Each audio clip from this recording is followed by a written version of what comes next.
Since nakita niyo na po at least yung priority topics, masasama po ba o mababanggit po ba sa SONA ng Pangulo yung nangyayaring impeachment trial against Vice President Sara Duterte among other political things? Hindi po yan napag-uusapan. O hindi siya mababanggit? Wala siya dun sa at least nakita niyong priority list? Hindi siya napag-uusapan, pero sa Sunday pa lang po namin makikita most probably kung ano yung laman ng kanyang. Next question po, Ann Soberano, Bomborani.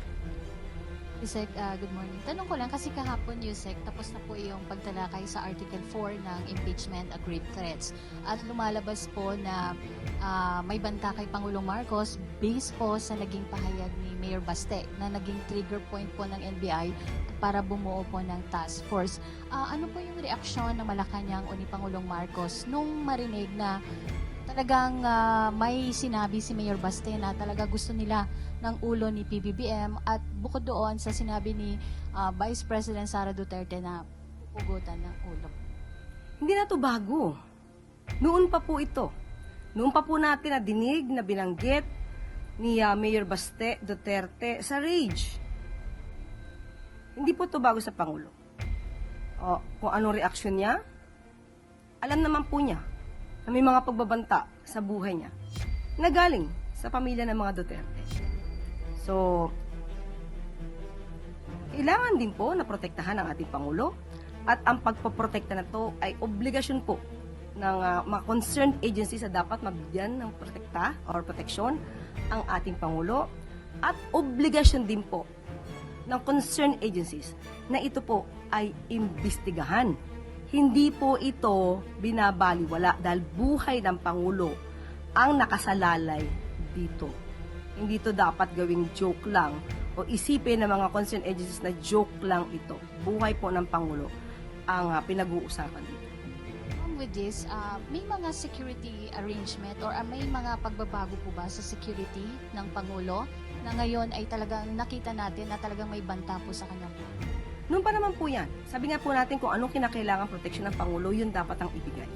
Kung mas malamang pa or mas matindi pang pagpaprotekta sa Pangulo, dapat po dahil sa nakikita po at nadidinig nating pagbabanta sa kanyang buhay. Next question po, Bernadette Tamayo, Manila Times. Good morning, ma'am. Ma'am, sa testimony po ni NBI Director Matibag kahapon sa impeachment court, nabanggit po niya na may mga active soldiers na kabilang sa mga persons of interest sa di umano'y plot to assassinate the president. Na parating na po ba ito kay Presidente even before po mag-testify si Director Matibag? At ano pong reaction po niya? Personally, on my part, hindi po, wala po naibigay sa aking impormasyon kung na ito ay naibigay na impormasyon sa Pangulo. At definitely naibigay ito sa security ng Pangulo. So, ngayon ay nandun pa rin po ang tiwala ng Pangulo sa ating mga kasundaluhan. Kung meron namang mga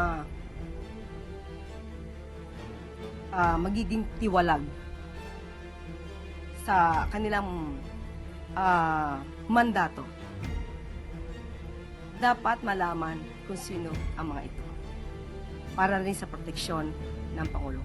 Again, inuulit po natin, yung tiwala ng Pangulo ay nandun pa rin po sa ating mga kasundaluhan.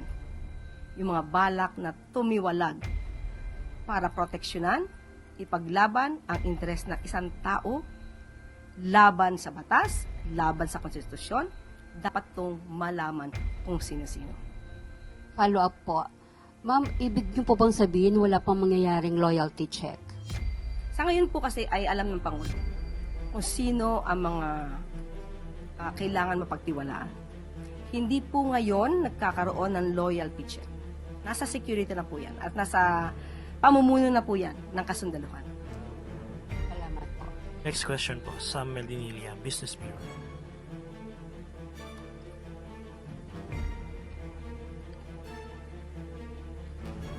Good afternoon, ma'am.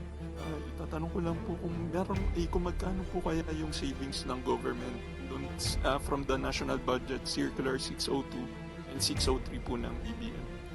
Okay, according to DBM, na itanong po natin yan, ngayon may savings na 22.79 billion na savings.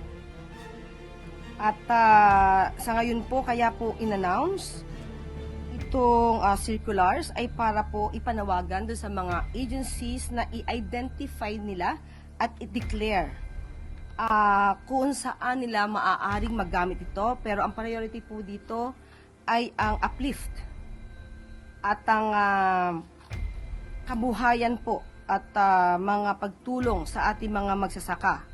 Kasama na rin po dito ang pagprotekta sa ating mga pamilyang Pilipino, workers, commuters at mga OFWs na nakaranas po ng medyo hindi magandang sitwasyon dahil dulot po ng krisis sa Middle East.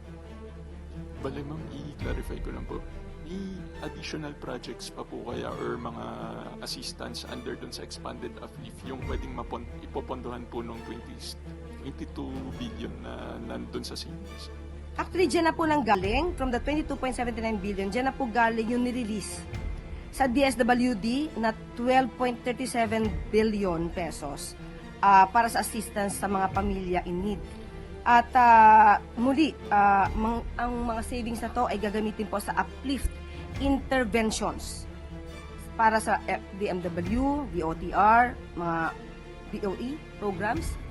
Ito po ay most probably mas maibibigay doon sa mga apektado dahil sa krisis sa Middle East. Tapos, yung ano na lang, last na lang ma'am, yung funds po ba ng government sufficient pa rin po siya ngayon para dun sa Middle East crisis at saka dun sa possible na mga El Nino related responses ng government? Sa ngayon po ay ito yung savings at hindi pa po na ibibigay sa atin ang impormasyon kung kulang na yung budget. So far ay hindi natin masasabing kulang. Thank you ma'am. Next question po. Dexter Cabalza, Inquirer.net. Hey, good afternoon po, Yusek. Maghingi lang po kami ng details regarding po dun sa naging meeting po ni President Marcos and ni Chinese Ambassador Jing po noong Tuesday. And are there any developments na po since then? Actually, tumagal ang meeting ng 1 oras at 20 minutos. Yes, at nag-usap sila at ang nais na mangyari dito ng Pangulo ay hindi na maulit ang mga pangyayari at ma-reset sana ang relasyon ng China at ng Pilipinas sa mas magandang pakikipag-ugnayan.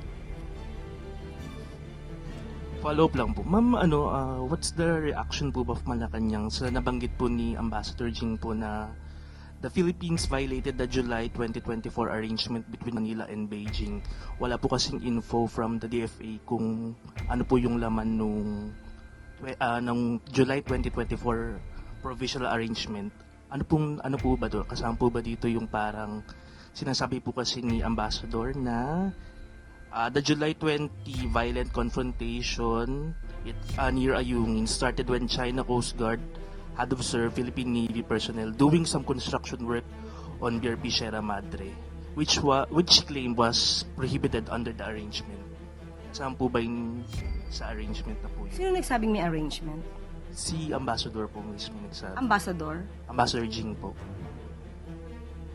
Hingi niyo po sa kanya yung arrangement. So wala. Kopya ng arrangement. Sa kanya naman po nanggaling. Opo. So are you Hindi niyo po- denying po na may ganun pong arrangement? Hindi ko po masasabi kung meron dahil hindi po, kailangan po sa kanya manggaling muna. Kung anong arrangement po yung sinasabi niya.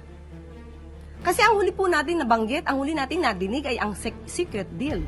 Pero hindi yun sa panahon ni Pangulong Marcos Jr. Diba? Yun yung sinasabing secret deal na hindi dapat gumalaw sa BRP Sierra Madre, right?